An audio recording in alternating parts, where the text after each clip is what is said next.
Salam guys, apa khabar semua? Diharap semua sihat-sihat. Bertemu kembali di video kali ini.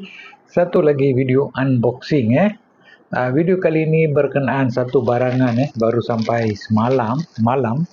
Itu emas Korea, emas Bangkok Sebenarnya saya beli untuk buat demo dan juga buat video untuk YouTube dan juga Shopee video, serta semasa saya nak buat live. Kalau mereka-mereka yang teringin nak lihat masa saya buat live dekat Shopee boleh cari nama kedai Su Online Store. Setiap hari sebelah petang lah, lepas pukul 5 pasti akan live sehingga pukul 7.30 ni Ni barang yang sampai semalam. Okey, pasti nak tunjukkan kenapa ramai yang beli sekarang emas Korea. Kenapa? Sebab harganya lebih murah dan juga emas sadonya tahan lebih lama. Okey, tengok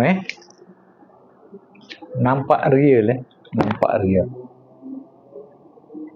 nampak real tau. Tengok, sama seperti emas yang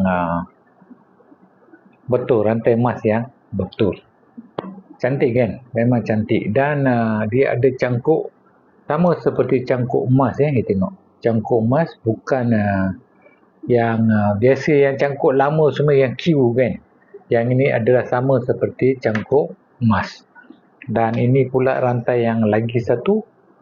Dan yang ini pun boleh tengok memang cantik.